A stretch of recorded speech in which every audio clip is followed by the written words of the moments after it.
all your payroll taxes as much as possible. While 2020 presented a host of challenges, this year also gave us opportunities to do some big things, such as work with the legislature to pass the Public School and College Authority Bond.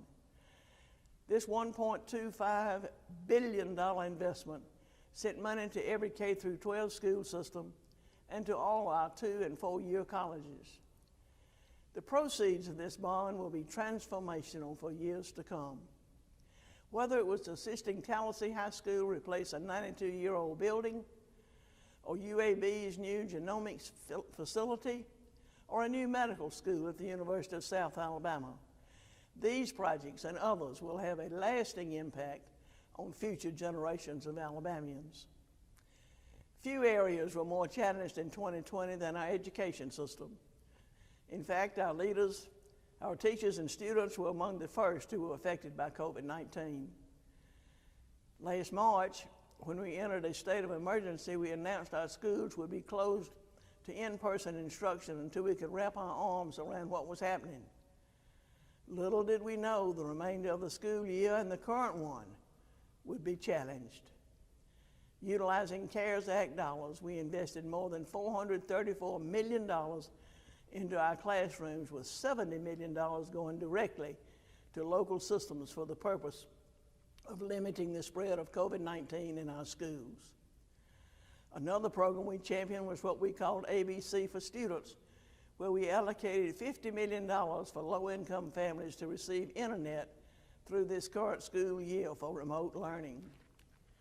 While many parents, students, and teachers struggled through this form of instruction, they all deserve praise for having the determination and patience to keep working to get it right.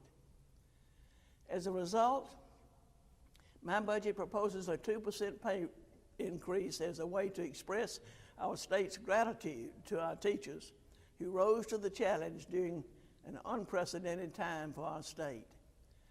I will also recommend that our state employees receive this same increase. As the old saying goes, the time is always right to do what is right, and we should express our thanks for these dedicated public servants who keep our state running. Moving forward, we will continue to emphasize what we know works: a focus on our nationally recognized pre-K program, a solid foundation of reading and STEM education, while also providing teachers with the tools they need to teach our students. I continue to believe that our students need to get back to the classroom as soon as possible. Across the board, remote learning was always intended to be temporary. Take it from a former economics teacher, nothing replaces in-person instruction, and unfortunately, during COVID-19, many students have fallen behind. Catching our students up won't happen overnight or during the traditional school hours. As such, I'm urging all of our schools to partner with community organizations in your local area. This will be more important than ever before to be innovative and create new opportunities for summer and after-school programs. Another place where COVID-19 exposed a weak link in our state's infrastructure was in the area of broadband and internet connectivity. Thankfully, the legislature is already committed to working to address this deficiency, and I look forward to continuing to partner with them to assist internet providers to extend service for the underserved areas of our state. And just last week, I partnered with C Spire for their $500 million investment in Alabama over the next 3 years. This investment will provide broadband to 100,000 homes and businesses in our state and create 250 jobs. These investments and the commitment of elected leaders will make great headway in this critical area of infrastructure. Last year, we funded and will soon open by May of 2021 3 new crisis centers to serve as a safe place for those needing mental health services. Established along the I-65 corridor in Mobile, Montgomery, and Huntsville, these centers were meant to serve as pilot programs with the intention of expanding into more communities as soon as possible. With strong leadership in the department and in partnership with the legislature, we are providing a wide range of new tools to divert individuals from hospital emergency rooms and local jails. Tonight, I'm pleased to propose a $46 million investment to expand 96 beds at the Taylor Hardin facility in Tuscaloosa and another $6 million for an additional crisis diversion center.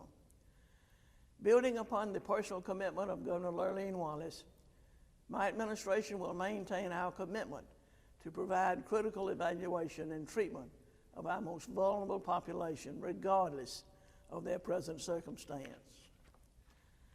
A year ago, Alabama's record low unemployment rate was 2.7%.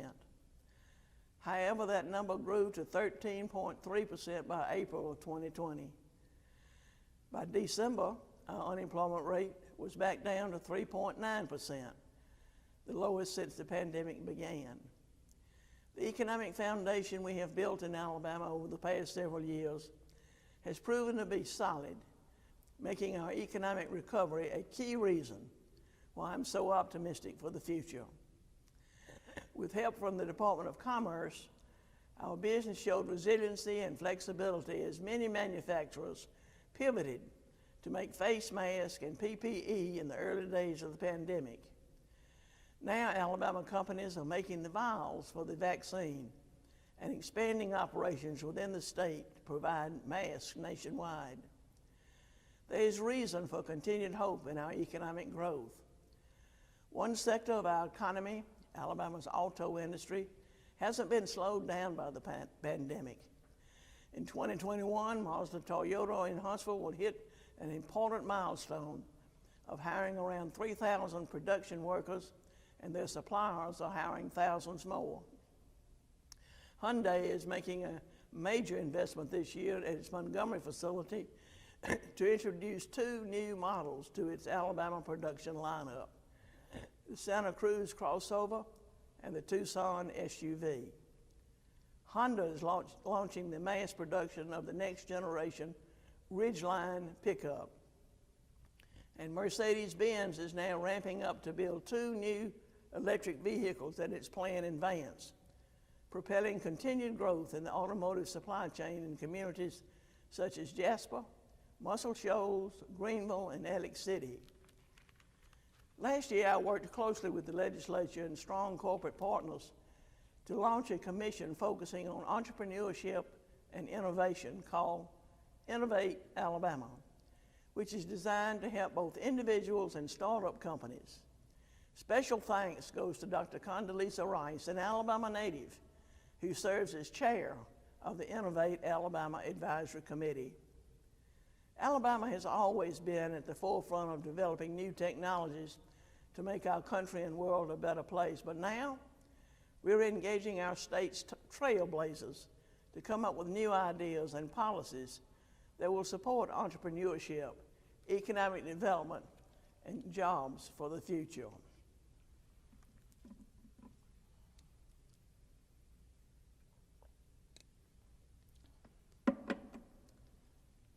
When I became governor in April of 2017, I threw my support behind an effort to rebuild our state's infrastructure. Our roads, bridges, and even our state port needed significant upgrades. On my second day on the job, I publicly supported the legislature's efforts now known as Rebuild Alabama.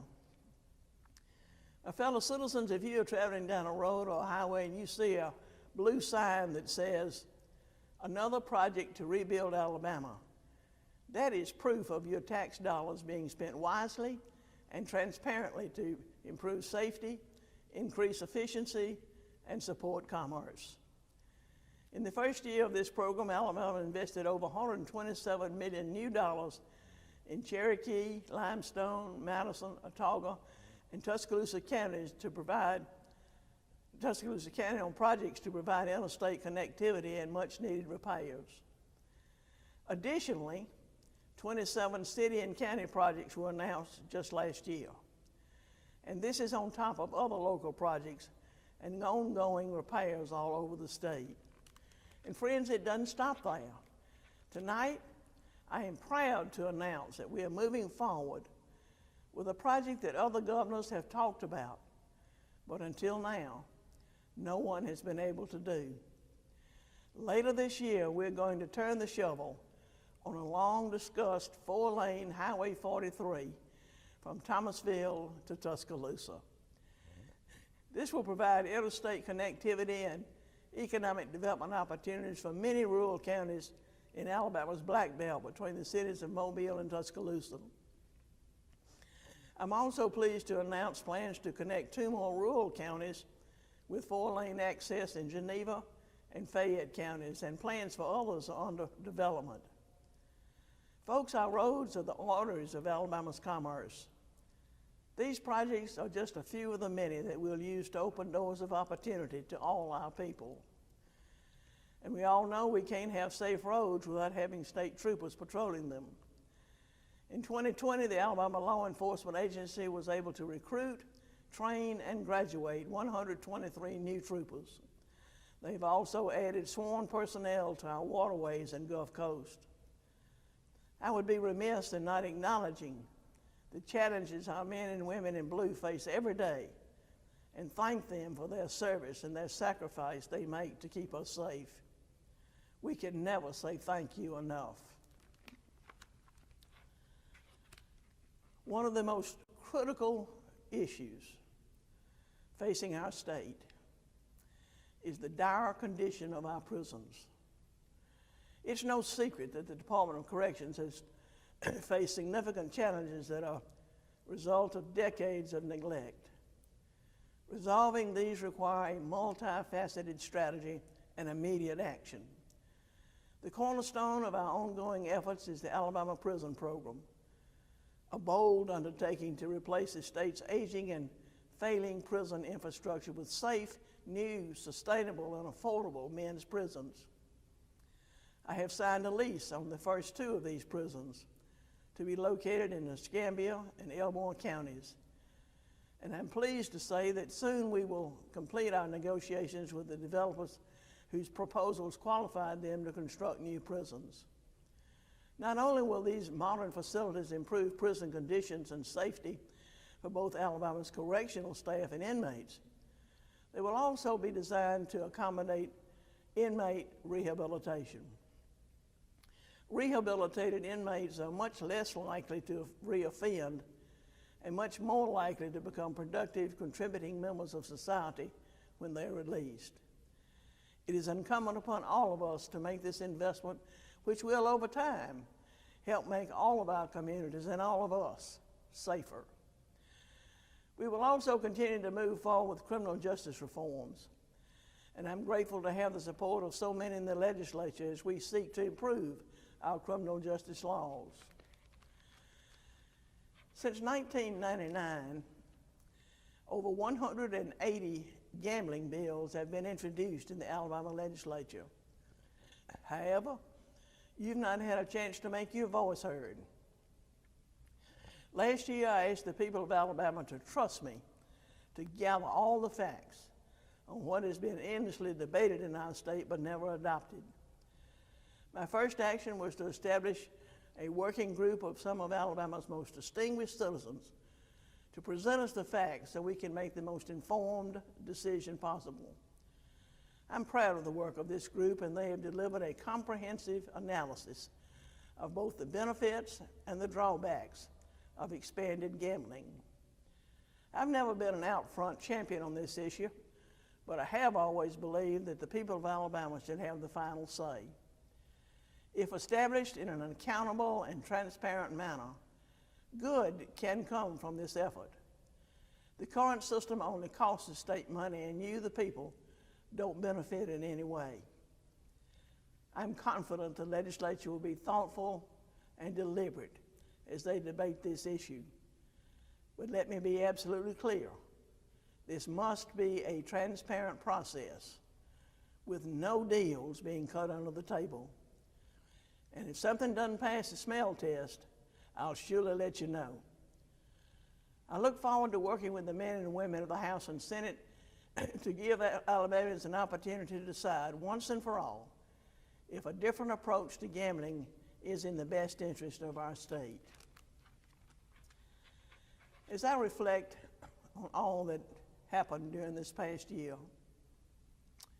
one moment that rises above all the rest was the honor and privilege our state extended to the late Congressman John Lewis. Although he represented Atlanta in Congress, this Pike County native never forgot where he came from. With his passing, he was given the distinct honor of being the first African American to lie in repose in our state capitol. After marching across the Edmund Pettus Bridge in Selma as a young man, John Lewis went on to become a legendary leader for civil rights alongside other giants of the movement like Dr. Martin Luther King Jr. and Reverend Fred Shuttlesworth. To honor his final wishes in this way was simply the proper thing to do. It was incredibly moving to see people of all races, religions, and political parties stand in line for hours to pay homage to, as he called himself, the boy from Troy. To quote John Lewis, every generation leaves behind a legacy. What that legacy will be is determined by the people of that generation. I hope that as Alabama continues to make progress, we remember the lessons of history. We must consider our challenges ahead as more than momentary struggles and view them in the lenses of our legacy. Remember, there is nothing we cannot achieve when we work together. My fellow Alabamians, good night. May God continue to bless each of you and the great state of Alabama.